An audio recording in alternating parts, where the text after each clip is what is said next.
Hello, everybody. We are live. This is Fernando Petineroli, your host for Open House Miami from home, uh, with this tremendous impact in our lives that is the coronavirus problem in our county. Only the cases already 400, death toll growing.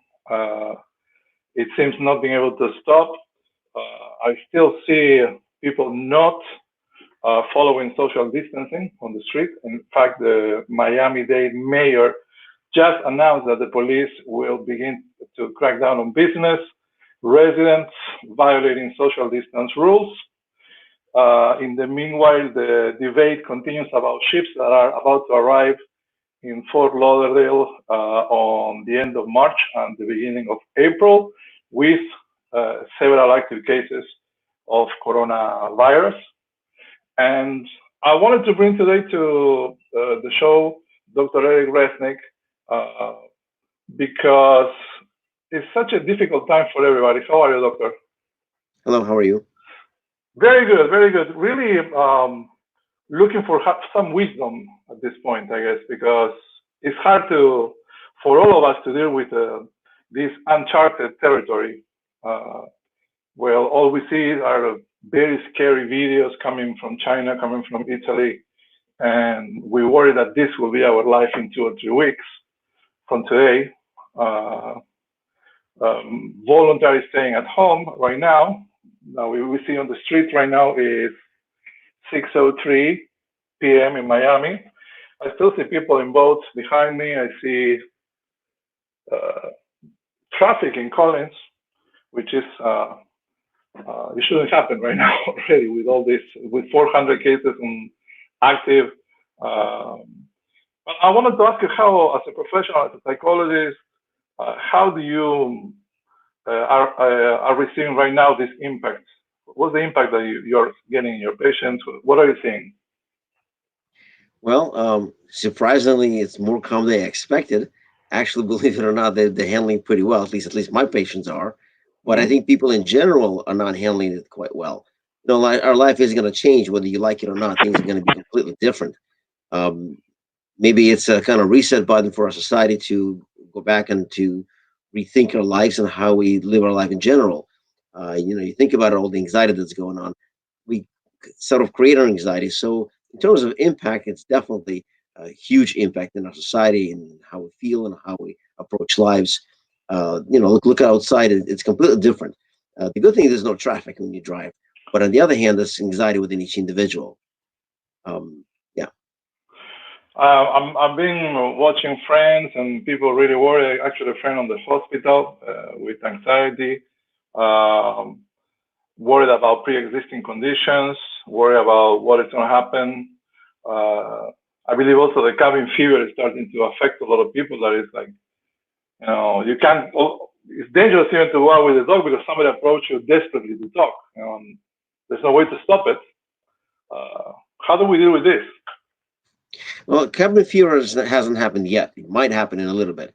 We are in process of denial still. At least a lot of us are still in denial. If you think about it, we to change our whole lifestyle. We don't want to face the reality. We don't want to feel that okay. Well, now we have to change our life. So we're kind of in denial. It's not going to hurt us. It's not going to get us. But in fact, it is. It's spreading around, and like any other flu, it's getting to us one way or the other. So we are being affected. So at some point, denial is going to be over, and then we're going to be in anger. The usual stages of bereavement and anxiety and anger. We're going to be upset that we have to get stuck at home. We're going to be upset that we cannot do what we used to do, socialize, go out, have fun, drink. So the anger is going to set in. And then anxiety is just a daily part of that. People do have anxiety. We tend to create our own anxiety more than we have to. We watch the news. We like drama, so we kind of create our own drama more and more. And the more we watch drama, the more anxious we become. So I kind of want to. I was thinking about this the other day about how we deal with anxiety in general. What people don't understand a lot of times is there's physiological and psychological part of anxiety. And the physiological is we have this reaction to stress. Our bodies change the operation. We have the endocrine system activated. We we get our muscles get tense, our heart becomes beats faster, our blood pressure raises, and then when we deal with anxiety in general, we have all the physiological reaction to it. um, that affects our immune system. Our immune system depends upon how we deal with stress and distress. And the more anxiety we create, the more, of course, we have problems with our immune system. And you're talking about the underlying conditions. Well, everything is intertwined in the body. Second, mind and body kind of go together. And whenever we react physiologically, we definitely have I'm sorry. Whenever we react psychologically, we definitely have reaction towards our physiology, especially on how we deal with our immune system and reaction towards any kind of viruses. Our bodies are built uh, to fight off uh, different viruses, but the the uh, the more we compromise our immune system, the more we are susceptible to any kind of potential additional viruses and stuff that gets into our bodies. Um, Obviously, I'm gonna put your phone number because I totally recommend that Dr. Reznik. He's my own therapist, so I'm totally allowed to recommend it. I'm gonna put your phone number because I'm sure there's people that will need help during this hard time. Sure. Probably, most likely, we all are gonna need help Yeah. soon, and to deal with this.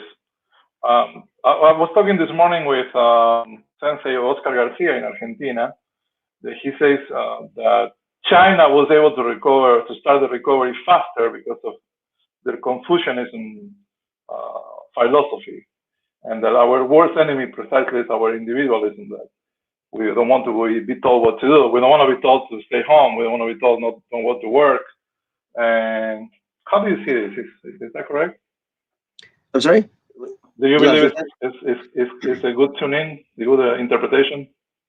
Well, Chinese people are much more, how would you say, disciplined more than we are. So when they are told what to do, they do it, and they follow the rules and what they need to do in order to be able to keep safe. So them going along with discipline is a lot easier for the Americans. We Americans are kind of we got used to a different kind of life. We enjoy ourselves, we enjoy our alcohol, we enjoy our party. We enjoy life differently. So we also much more type A society. We work a lot and we on the streets a lot. So when it comes to any kind of change, it is very, very difficult. The whole change has to come from the rethinking of our behavior, our motives, and things that we do on a daily basis. Any change is difficult in general. So if you ask anybody to um, change their small behavior, it's hard for them to do it. Imagine if you're, for example, used to going to a party and drinking, now you're being told to stop. Well, it's hard. But we now have to rethink our motives. For example, what do we do when we get secluded? How creative can we become and not to become stifled in our environment? Uh, what are the importance in our life? What kind of things that are more important in our life? Our family, our connections. Do we change our activities? Do we become more solitary? And all of the things are important. Um, Hopefully, I answer a question regarding the seclusion.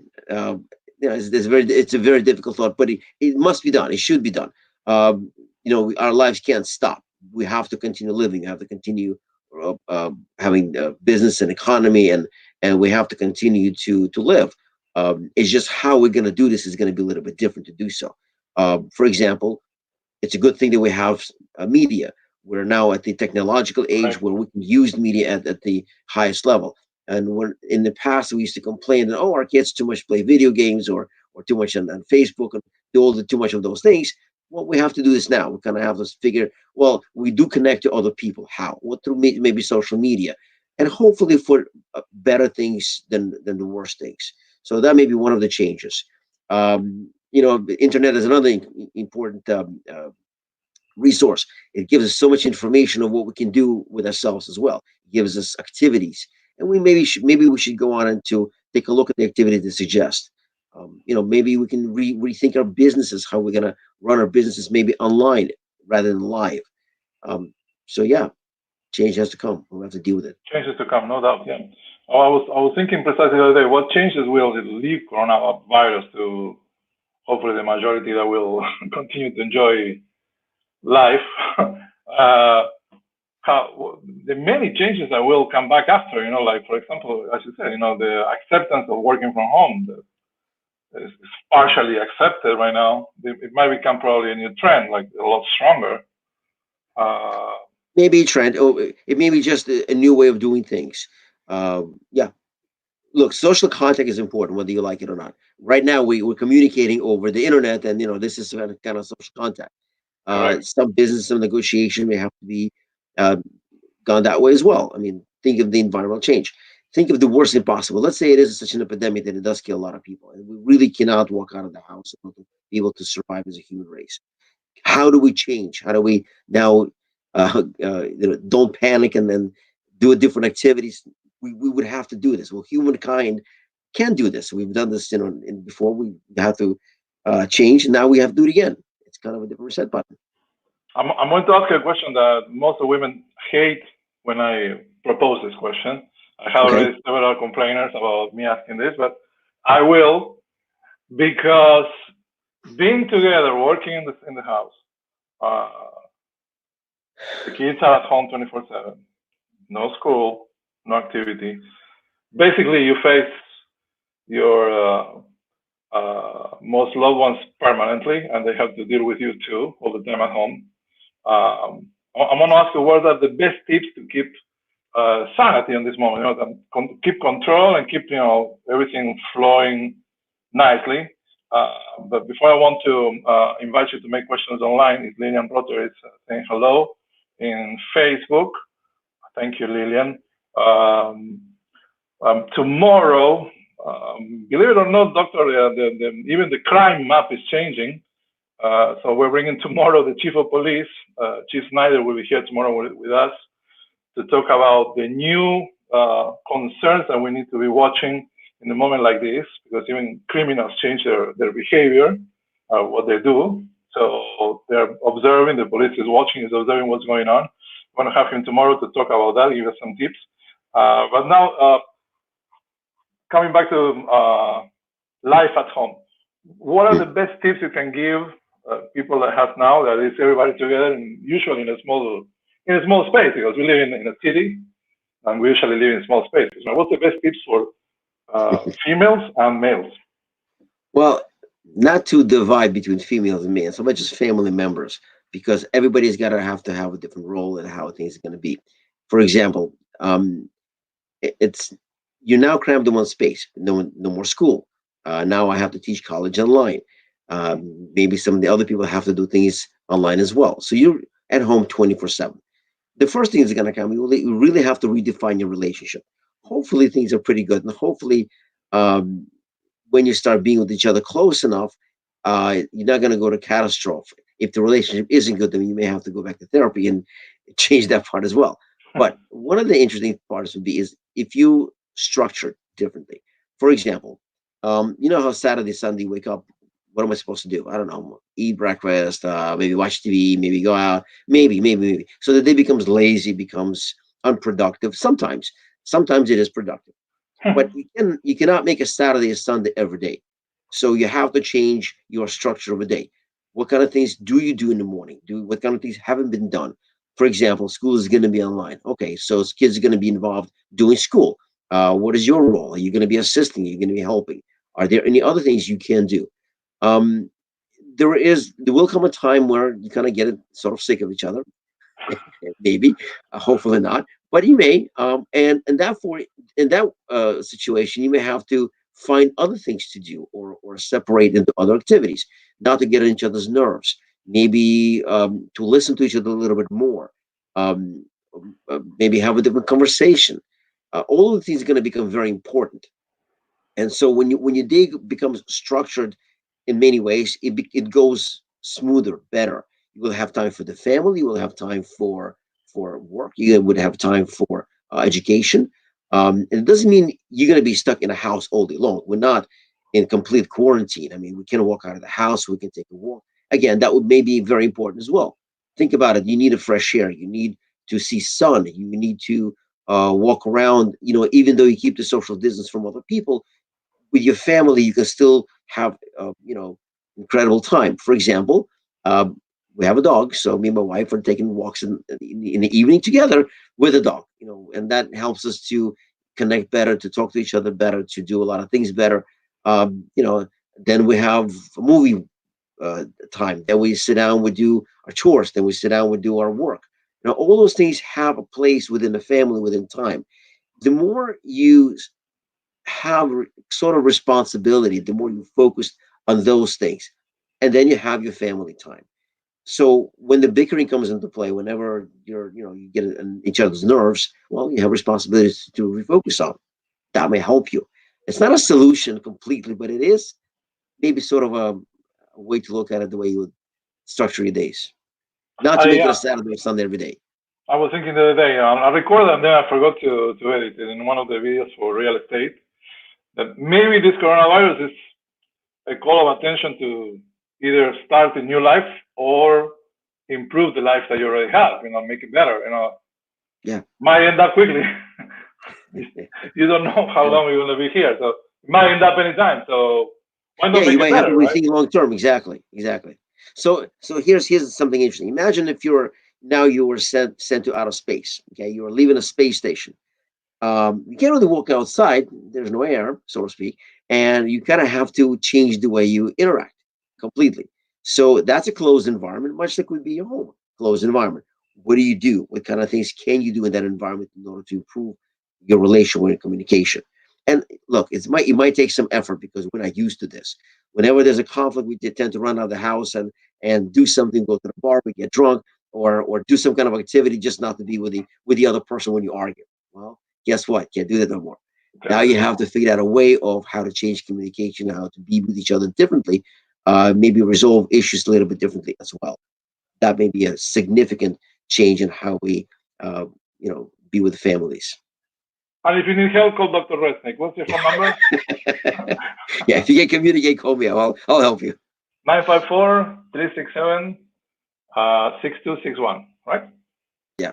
We have it on the screen. Doctor, thank you so much for joining us today. We probably will pick your brain a couple of more times before this I Please want to do. call it the season because it's horrible. Well, please do, because there's a lot to talk about anxiety and then how people deal with anxiety in general. Sure, there's a lot to talk about. Absolutely, I'll be happy to. Thank you for staying. Thank you for coming. Huh? Thank you. Bye bye. Dr. Reznik with us, my therapist, and a very good guy, a very good person also. So use him if you need it. That's the phone number there on the screen. Uh, Wisdom, very, very important in these days. Data, use your time. Use the best you can do with your time. Noemi Ramos is also preparing a special appearance with. Uh, Noemi Ramos is an interior designer from Spain. She will put together a show about how to improve the house while we're here. Since we are inside, and everybody has problems in their closets, problems in everything, the way the furniture is in. Sometimes there is too much stuff.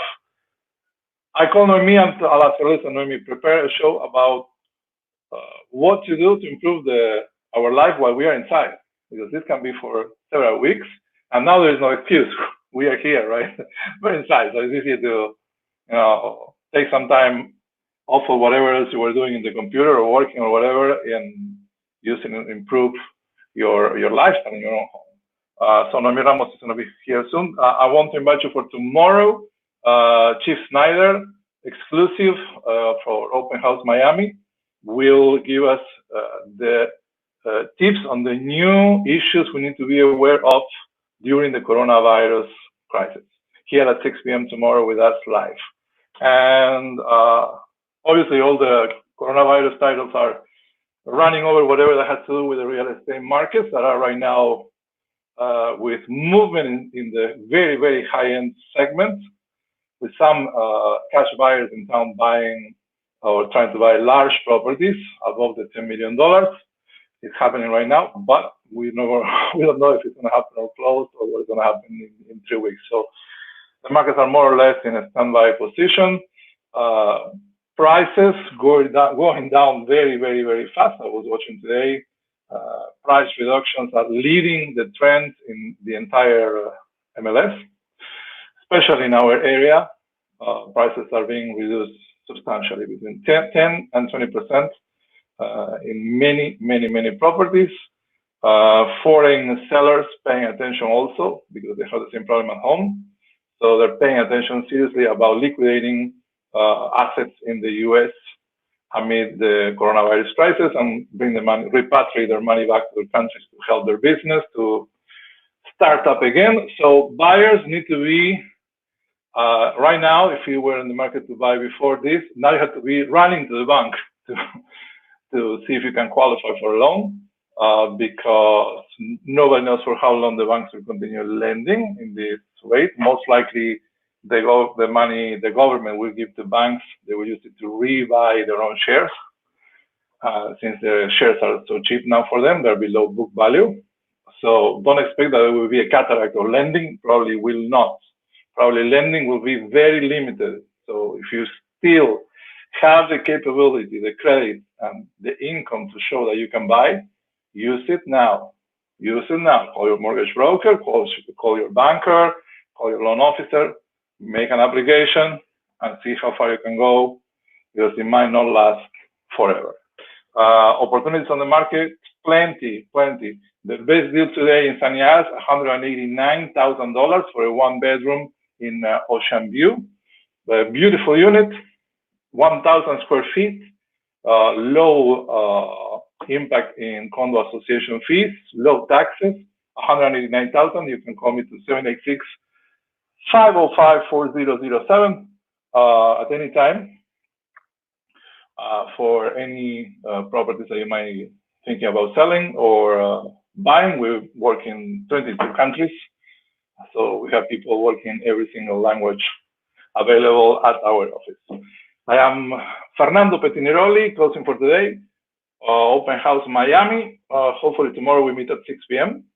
And you can find us anytime in fernando.realtor on the internet for all the entire inventory in the MLS. I ask you to please subscribe, share if you can. I appreciate it. I always forget to ask this, but it's important. Subscribe and share. We have updates almost daily in Open House Miami, and it will be great to have you back joining us in our show. Have a great night. Enjoy, and let's make the best of this. It will pass. Va a pasar.